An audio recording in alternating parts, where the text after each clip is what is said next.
Okay, start करते हैं आज 4.2 का क्वेश्चन नंबर 4। इससे पहले हमने कर दिए थे कहाँ तक, 3rd क्वेश्चन तक कर दिए थे ना। तो 4th क्वेश्चन देखो, सब किताब में देखना क्वेश्चन क्या है। दो क्रमागत धनात्मक पूर्णांक ज्ञात कीजिए जिनके वर्गों का योग 365 है। यानी दो कॉन्सिक्वेंट, समझ गए ना, दो कॉन्सिक्वेंट क्या निकालने हैं आपको, पूर्णांक निकालने। पूर्णांक का मतलब होता है इंटीजर पता करने हैं, लगातार होता है, मतलब क्रमागत का मतलब, यानी कॉन्सिक्वेंट का मतलब क्या होता है, लगातार। दो इंटीजर पता करने जिनके स्क्वायरों का सम कितना दे रखा है, 365। ठीक हो गया। तो सबसे पहले तो देखो इंटीजर की बात चल रही है, तो इसको थोड़ा सा ऊपर लिख लेते हैं। अब देखो जरा, इंटीजर कहाँ से स्टार्ट होते हैं आपके, पॉजिटिव और नेगेटिव, 0 से प्लस की ओर और 0 से माइनस की ओर। अभी हमें पॉजिटिव की ओर बात कर रहा था, लेकिन क्रमागत पूछा है, यानी कॉन्सिक्वेंट पूछा है। जैसे अगर मान के लो एक है, पहला अगर 1 है तो दूसरा कितना होगा, 2 होगा, है ना। अगर पहला मान के चलो 5 है तो दूसरा कितना होगा, 6 होगा। यानी इनके बीच का कितने का अंतर चल रहा है, 1 का अंतर चल रहा है। यानी अगर फर्स्ट जो होगा उससे 1 ज़्यादा क्या होगा, दूसरा वाला होगा। तो हमें फर्स्ट नहीं पता है तो हम लेट कर लेंगे, लेट पहला यानी फर्स्ट इंटीजर यानी पूर्णांक, समझ गए ना। फर्स्ट इंटीजर इंग्लिश में लिख लोगे, क्या लिखोगे, लेट फर्स्ट इंटीजर। ठीक है, फर्स्ट इंटीजर क्या होगा आपका, x लेट कर लिया मैंने, ठीक हो गया। अब दूसरा क्या होगा, फिर बताओ दूसरा इंटीजर क्या होगा। अगर पहला x दूसरा कितना होगा, x प्लस 1 होगा, है ना, 1 ज़्यादा होगा ना पहले वाले से। बात समझ में आ रही है। तो अब अकॉर्डिंग टू क्वेश्चन क्या कह रहा है इसने, कि इनके स्क्वायरों का सम दे रखा है। इनके स्क्वायर का क्या दे रखा है, सम दे रखा है। यानी x का स्क्वायर प्लस x प्लस 1 का स्क्वायर, दोनों के स्क्वायरों का क्या दे रखा है, सम। सम का मतलब जोड़, है ना। प्लस कितना दे रखा है, 365 दे रखा है। ठीक हो गया। उसके बाद क्या करो आगे, एक्स स्क्वायर प्लस ए प्लस बी का होल स्क्वायर लगा दो यहाँ पर, ए स्क्वायर प्लस बी स्क्वायर यानी 1 का square 1 plus 2ab, 2a into ए की जगह x आ जाएगा, इंटू 1 करोगे 2x हो जाएगा। बात समझ गए इतना। अब उसके बाद आगे क्या है आपका 365, एक्स स्क्वायर और एक्स स्क्वायर कितने एक्स स्क्वायर हो जाएंगे, 2x स्क्वायर प्लस ये आपका 2x हो गया, 365 ये प्लस का 1 यहाँ जाके माइनस का हो जाएगा।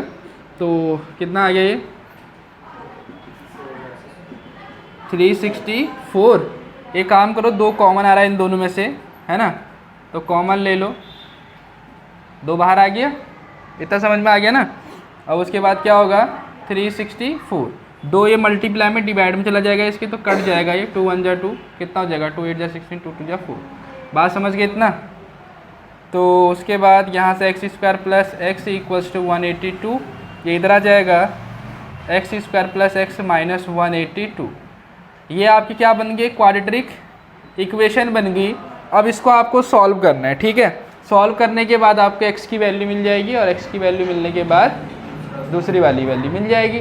बट इसको सॉल्व करने के आपके पास 2 मेथड है। एक तो आपका फैक्टराइजेशन मेथड है, यानी गुणनखंड विधि है। दूसरा आपका क्या है, एक क्वाड्रेटिक फॉर्मूला जो है ना, यानी द्विघात सूत्र द्वारा करना है। तो आपकी मर्जी किसी से भी करो।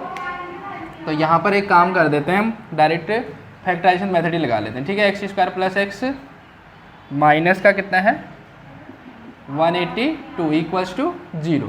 अब देखो 182 के, देखो यहाँ से 1 है भी, इससे पहले वाले वीडियो लेक्चर में बहुत सारे बता रखे हैं आपको, है ना, एक बार चेक कर लेना, या आपको भी पता हो गए होंगे। देखो जहाँ तक ख्याल क्या करना है, 1 और 82, 182 की मल्टीप्लाई करेंगे तो क्या आ जाएगा, माइनस का 182, है ना। अब 182 यानी 182 के ऐसे 2 फैक्टर आपको पता करना है, यानी 2 भागों में से तोड़ना है, कि मल्टीप्लाई करने तो 182 आना चाहिए, लेकिन माइनस करने पे कितना आना चाहिए, 1 आना चाहिए, नहीं आना चाहिए।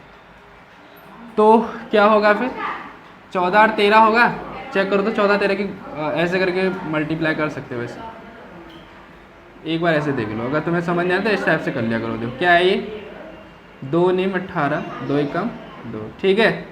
और फिर इसके बाद 7 13 बार जाएगा, तो ये तो यानी 7 दूनी 14 हो गया, है ना, 7 2 जा 14, 13 और 14, 13 और 14 को माइनस करो कितना आएगा 1, समझ गए, और मल्टीप्लाई करो तो 182 आएगा। तो इसका मतलब क्या हो गया, एक्स स्क्वायर प्लस एक्स की जगह मैंने लिखा 14 माइनस 13 और बाहर से x minus 182 equals to 0। Then x square plus x से अंदर मल्टीप्लाई करो 14x minus 13x 182 equals to 0। इन दोनों में क्या कॉमन ले लो आप, पहले इन दोनों में कॉमन लेंगे x, एक x बाहर आ गया, एक क्या यहाँ 14 बचेगा, ठीक है। इन दोनों में क्या कॉमन आ जाएगा 13, तो देखो x हो जाएगा, इतना समझ गए। और उसके बाद ये प्लस का हो जाएगा आपका, है ना, माइनस का इधर माइनस का बाहर ले लें तो प्लस का हो जाएगा, और 13 से 182 में डिवाइड करोगे तो कितना आ जाएगा 14 इक्वल्स टू 0। ये दोनों सेम आने चाहिए। देन x प्लस 14 और x माइनस 13, इन दोनों में से एक लिख लिया, और x माइनस 13 वैसे इक्वल्स टू 0। तो देखो x plus 14 equals to 0, then x equals to minus का 14।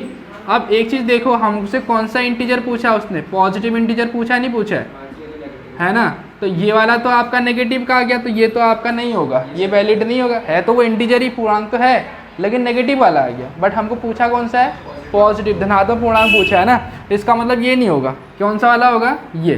तो यानी x की वैल्यू क्या हो जाएगी आपकी 13। देन पहला पूर्णांक आपका कितना आ गया, देन जो फर्स्ट इंटीजर आपका कितना आ गया 13, एंड सेकंड क्या आ जाएगा आपका 14, यानी एक ज़्यादा, यानी पहला पूर्णांक आपका 13 आ गया और दूसरा कितना आ गया 14 आ गया। बात समझ गए ना, फर्स्ट 13 एंड सेकंड 14, बात समझ गए ना। ये चीज़ पता लग गया x और x प्लस 1 कैसे पता करें, क्योंकि हमें लगातार पूछा उसने, ठीक है। पहला x दूसरा x प्लस 1, क्योंकि दोनों में 1 1 का डिफरेंस चलता है। एक बार इसको उतार लो, ठीक।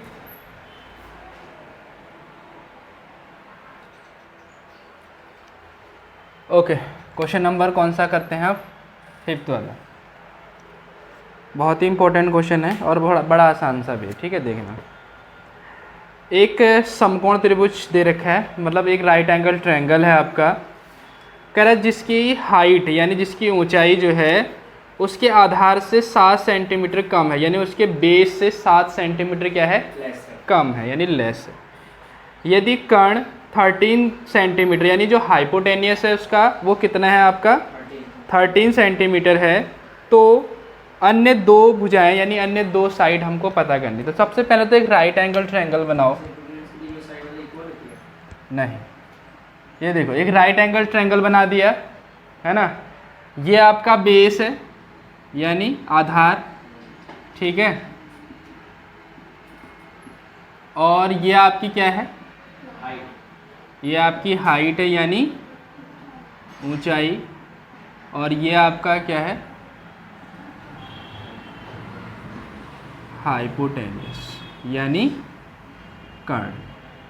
समझ गए, ये आपके 90 डिग्री के जस्ट सामने वाला होता है हाइपोटेनियस, ठीक हो गया।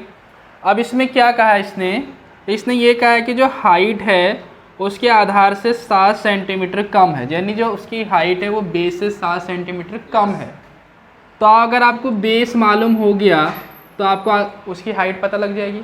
अगर मान के चलो आधार उसका 10 है, बात समझ रहे हो, आधार इसका 10 है तो ऊंचाई कितनी होगी 3 हो जाएगी, क्योंकि जो हाइट है उसकी बेस से 7 कम है। तो हम लेट किसको करेंगे, बेस को लेट करेंगे, यानी लेट बेस, यानी माना आधार कितना है आधार x। अब आधार x है देन हाइट कितनी हो जाएगी, देन हाइट हाँ कितनी हो जाएगी ऊंचाई, ऊंचाई कितनी हो जाएगी आपकी x माइनस 7, ये सेंटीमीटर में दे रखा। अब आपको ये पता है एक थ्योरम होती है राइट एंगल ट्रायंगल में, नहीं समकोण त्रिभुज में, पाइथागोरस थ्योरम, समझ गए ना, जिसको हम पीटीबी बोलते हैं एक सिंपल फॉर्म में, पाइथागोरस थ्योरम। पाइथागोरस नामक मैथमेटिशियन थे, तो उन्होंने क्या दिया था, एक थ्योरम दी थी। उन्होंने कहा था कि जो हाइपोटेनियस का स्क्वायर होता है यानी जो कर्ण का स्क्वायर होता है वो बेस के स्क्वायर और हाइट के स्क्वायर के सम के इक्वल होता है। यानी जो कर्ण का स्क्वायर होता है ना वो किसके बराबर होता है, आधार के स्क्वायर प्लस ऊंचाई के स्क्वायर के सम के बराबर होता है। ये किसने कहा था? पाइथागोरस ने कहा था। ये किसके लिए एप्लीकेबल होता है? तो किसके लिए होता है? केवल राइट एंगल ट्रायंगल के लिए, यानी समकोण त्रिभुज के लिए। तो कर्ण कितने हैं आपका? 13 है, 13 का स्क्वायर लिख दिया। आधार यानी बेस कितना है आपका? x का स्क्वायर लिख दिया। और हाइट कितनी है आपकी? x minus 7। ठीक हो गया। अब इसको ज़रा सॉल्व कर लो। इसको इधर साइड, इसको इधर साइड लिख लो, ज़्यादा अच्छा रहेगा। ठीक है, क्योंकि स्क्वायर वाले इधर लिखना है। एक्स स्क्वायर हो गया, खाली हमने पलट दिया चीज़ों को। ठीक है, साइन चेंज करने की आवश्यकता नहीं। x माइनस 7 का होल स्क्वायर, ए माइनस बी का होल स्क्वायर क्या आएगा? a माइनस बी का होल स्क्वायर क्या आएगा? ए स्क्वायर प्लस बी स्क्वायर यानी 7 का स्क्वायर 49 है ना, माइनस 2ab। 2a की जगह क्या है? x और b की जगह क्या है? 7। ये माइनस पहले ये वाला आ चुका है यहाँ पर। ठीक है, इक्वल्स टू यहाँ पर क्या है आपका? 13 का स्क्वायर कितना होता है? 169 होता है। ठीक है, तो एक्स स्क्वायर और एक्स स्क्वायर कितना? एक्स स्क्वायर हो गए 2x स्क्वायर, माइनस का कितना हो गया? ये 7 2 जा 14x इक्वल्स टू 169, प्लस का यहाँ जगह क्या हो जाएगा? माइनस का 49। Then 2x square minus 14x equals to ये कितना आ जाएगा? 120। बात समझ गए? तो एक काम करो, यहाँ से 2 कॉमन ले लो, आप इधर लिख लेते हैं। कितना आएगा? 2 कॉमन आ जाएगा इन दोनों में से, तो कितना आ रहा है यहाँ पर? एक्स स्क्वायर आएगा और माइनस 2 से डिवाइड हो जाएगा 7x आ जाएगा, है ना, 2 7x हो जाएगा इक्वल्स टू 120। इतना समझ में आ गया होगा। अब 2 से क्या करो? इसको काट दो, कितनी बार कटेगा? 60 बार। Then x square minus 7x equals to 60 और एक्स स्क्वायर माइनस 7x और ये प्लस का जाके माइनस का हो जाएगा इक्वल्स टू। अब आपको ये पता है भैया, ये एक क्वाड्रेटिक इक्वेशन बन चुकी है, इसको आप सॉल्व आपको खुद से करना है। एक बार खुद से ट्राई करो इसको, कैसे करेंगे बताओ ज़रा। ये 1 है, ये 60 है। ठीक है, तो कितना आएगा? माइनस का 60। आप मेरे खुद बताओ क्या करूं मैं इसमें, कि ऐसे 2 फैक्टर बताओ कि माइनस करने पर 7 आना चाहिए और मल्टीप्लाई करने पे कितना आना चाहिए? 60 आना चाहिए। बताओ क्या होंगे ऐसे 2? कितना आएगा?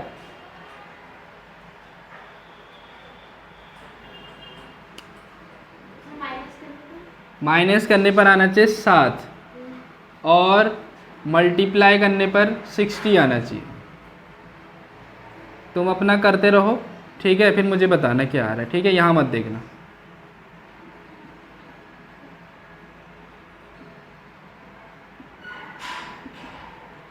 जिसका पहले आएगा बता देना मुझे,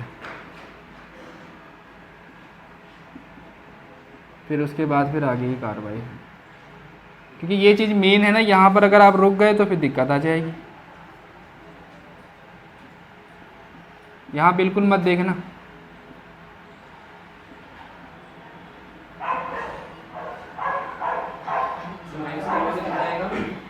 सात माइनस करने पे 7 आना चाहिए। बताओ क्या होगा, जल्दी बताओ भाई। 12 और 5, बहुत सुंदर। यानी 12 और 5 को आप मल्टीप्लाई करो, कितना आएगा? 60 और उन दोनों को माइनस करो, कितना आएगा? 7 आएगा।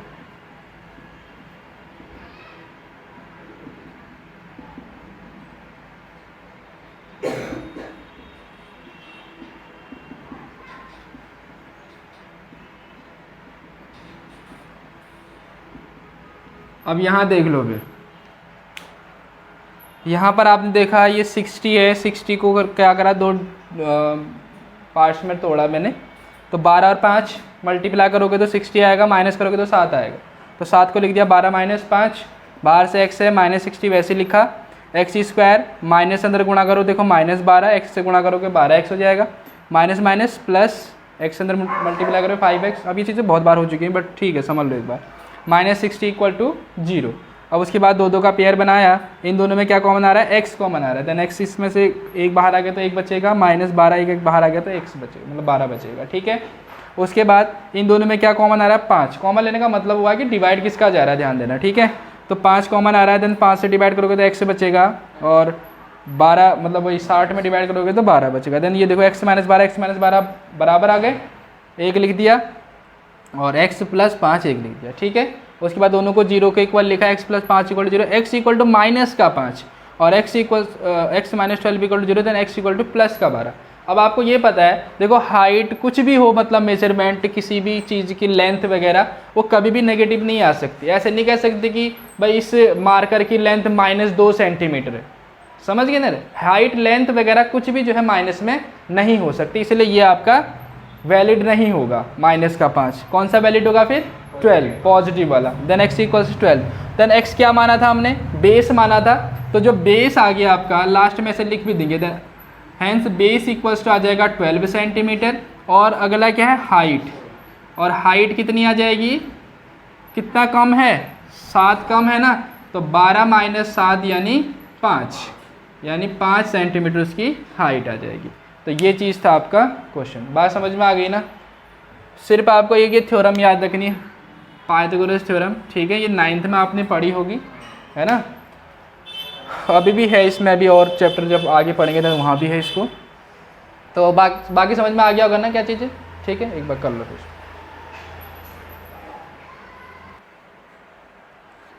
ओके, लास्ट क्वेश्चन है 4.2 एक्सरसाइज का 6 वाला, ठीक है। इसमें क्या कह रहा है, a cottage industry produce a certain number of pottery article in a day, यानी एक दिन में कोई कुटीर उद्योग है जो कुछ बर्तनों का क्या करता है, निर्माण करता है। हिंदी में इसका मतलब ये हुआ है, ठीक है, कुछ बर्तन बनाता है, ठीक है। आगे क्या कहा है, it was observe on a particular day, ये देखा गया, मतलब हर दिन ये देखा गया कि that the cost of production of each article, यानी हर एक आर्टिकल की जो कॉस्ट है, यानी हर एक बर्तन जो हमने बना रखा है उसकी जो कॉस्ट है रुपए में कितनी है, was 3 more than twice of the number of article produce 1 on a day. मतलब एक दिन में जितने आर्टिकल बन रहे हैं उनके नंबर के 2 गुने से 3 ज़्यादा है कॉस्ट, समझ गए ना। जैसे मान के चलो एक दिन में 10 आर्टिकल बन रहे हैं, यानी 10 बर्तन बन रहे हैं, तो उनकी कॉस्ट कितनी हो जाएगी, उनकी कॉस्ट हो जाएगी, जितने बर्तन बन रहे हैं उनके ट्वाइस कर दो, ट्वाइस का मतलब दुगना कर दो। बर्तन कितने बन रहे हैं, 10 का दुगना कर दो 20, और 3 ज़्यादा कर दो, यानी 20 में 3 ज़्यादा कर दो, कितना आएगा 23, यानी टोटल कॉस्ट 10 बर्तनों की कितनी हो जाएगी, 23 रुपये हो जाएगी।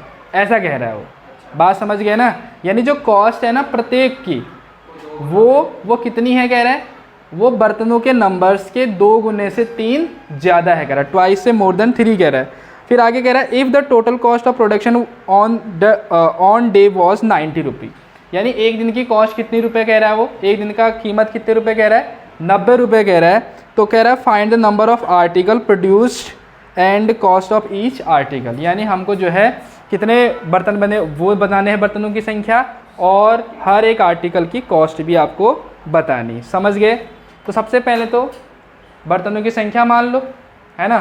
तो लेट द नंबर ऑफ बर्तन या आर्टिकल लिख दो, चलो जो भी है, यानी बर्तनों की क्या संख्या, तुम्हारे बुक में क्या लिखा है बर्तन की जगह पर, हाँ बर्तन ही लिखा है, चलो ठीक है। बर्तनों की संख्या कितनी है, मान लो x है, ठीक है।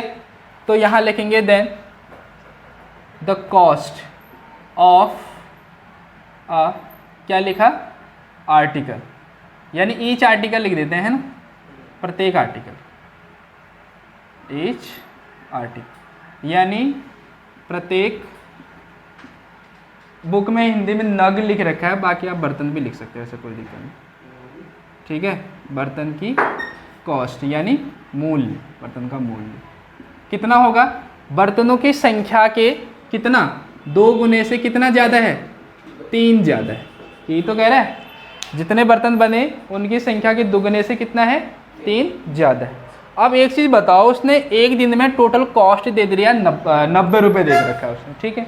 अब आपको पता है कि एक बर्तन की कॉस्ट आपको मिल गई 2x + 3, और बर्तनों की संख्या मिल गई, तो टोटल कॉस्ट कैसे पता करोगे। अच्छा एक चीज़ बताओ तुम, एक बर्तन आपको 10 रुपये में मिल रहा है, ठीक है। अब बर्तनों की संख्या आपके पास है 40, सही है। बर्तनों की संख्या कितनी है आपके पास? 40 है, और एक बर्तन आपको 10 रुपये का मिल रहा है। तो बताओ कितने रुपए हो गए टोटल मिला के? 40 बर्तनों के 400 रुपये हो गए। यानी आपने क्या करा, नंबर्स ऑफ बर्तन किससे कर दी मल्टीप्लाई? एक बर्तन की कॉस्ट से कर दी। तो यहाँ पर आपको पता है कि एक बर्तन की कॉस्ट कितनी है? 2x + 3 रुपये है, यहाँ रुपये लिख देते। और बर्तनों की संख्या कितनी है? x है। तो यानी टोटल कॉस्ट हो जाएगी आपकी नंबर ऑफ आर्टिकल, यानी बर्तनों की संख्या से किसकी मल्टीप्लाई कर देंगे? एक बर्तन की कॉस्ट की नंबर की मल्टीप्लाई कर देंगे। तो कितने? ये सब रुपए आ जाएंगे आपके। और कितने रुपए बन रहे हैं टोटल? 90 रुपये बन रहे हैं। ये अकॉर्डिंग टू क्वेश्चन है अपने पास, ठीक है। यहाँ तक कोई दिक्कत है तो बताओ, समझ में आ गई बात? और x अंदर गुणा कर दो, देखो 2x² + 3x = 90, और इसको जो है आगे लिख दो 2x + 3x - 90 = 0। वैसे कॉमन लेने का कोई मतलब था नहीं वैसे यहाँ पर, क्योंकि 2 और 3 था, कॉमन तो आता नहीं 2 और 3, क्योंकि काटने भी रहता है ना हमको उधर साइड से। अब डायरेक्ट करो जरा, क्या हो जाएगा ये? 2 और 90 की मल्टीप्लाई कितनी आएगी? 180। 180 के ऐसे 2 भागों में तोड़ो कि माइनस करने पे कितना आना चाहिए? 3 आना चाहिए, और प्लस करने पे कितना आना चाहिए? प्लस करने पे जो कह रहा हूँ, मल्टीप्लाई करने पर 180 आना चाहिए। बताओ क्या होगा, जल्दी बताओ भाई। 15 और 12 होगा क्या? चेक करो तो। 15 और 12 होगा? हाँ 12 25 60 0 12 3 12। अब यहाँ x होगा, सॉरी x से अंदर गुणा कर देंगे, यहाँ जाएगा 15x - 12x - 90 = 0। अब एक काम करो, इन दोनों में कॉमन ले लो भाई। इन दोनों में क्या कॉमन आ रहा है? 2 तो आ नहीं रहा है कॉमन, दोनों का डिवाइड नहीं जा रहा है। एक किसका जा रहा है? फिर x है ना। तो यहाँ पर क्या बचेगा आपका 2x, और यहाँ क्या बचेगा? 15, ठीक। और इन दोनों में क्या कॉमन आ रहा है? इन दोनों में आ रहा है 6 कॉमन, समझ गए ना? 6 क्यों आएगा कॉमन? क्योंकि यहाँ पर मेरे को 2 6 रहेगा, तो 6 दूनी 12 होगा ना, डिवाइड देंगे तो कितना आएगा? 2x, और इससे डिवाइड मल्टीप्लाई हो जाएगा, मतलब प्लस हो जाएगा ये, क्योंकि माइनस माइनस प्लस, और 6 का डिवाइड 15 में 90 में कितनी बार जाएगा? 15 बार जाएगा, ठीक है। तो ये आपका कितना आ गया देख रहे हो? 2x + 15 और x - 6 = 0। यहाँ तक कोई दिक्कत है तो बताओ फटाफट। समझ गए? पता लग गया कैसे हो रहा है? समझ गए ना? ओके। अब यहाँ से देखो 2x + 15 = 0, देन यहाँ से आ जाएगा 2x = -15, देन x = -15/2। तो देखो ये नंबर हैं, बर्तनों की संख्या ऐसे नहीं कि भाई एक दिन में हम -15 बर्तन बना रहे हैं, कोई मतलब ही नहीं हुआ माइनस से। नंबर्स ऑफ आर्टिकल माइनस में कैसे हो सकते हैं भाई? इसलिए ये आपका वैलिड नहीं होगा। और अगला क्या है? x - 6 = 0, देन x = 6, तो यानी ये आपका वैलिड होगा। तो यानी इसका मतलब हुआ कि एक दिन में कितने बर्तन बन रहे हैं? 6 बर्तन बन रहे हैं। तो यानी बर्तनों की जो संख्या है, नंबर्स ऑफ आर्टिकल एक दिन में, ठीक है, कितनी है? 6 है। और बर्तनों की क्या कॉस्ट कितनी होगी? बताओ, एक बर्तन की कॉस्ट कितना हो गया? नंबर 2 से गुणा कर दो ना, 2x की जगह कितना आएगा? 6 + 3, तो 6 दूनी 12 और 3 कितना हो गया? 15 रुपये। तो 15 रुपये आपकी कॉस्ट हो गई एक बर्तन की, और एक दिन में कितने बर्तन बन रहे हैं? 6 बर्तन बन रहे हैं। समझ गए ना?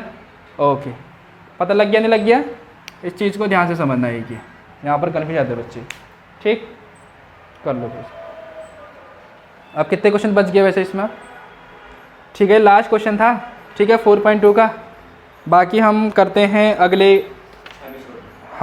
एपिसोड में करते हैं, ठीक। तब तक के लिए इतने। अगले में क्या करेंगे हम? दूसरे मेथड से करेंगे अब, ठीक है, यानी क्वाड्रेटिक फॉर्मूला जो है उससे करेंगे, ठीक। तब तक बस इतना ही।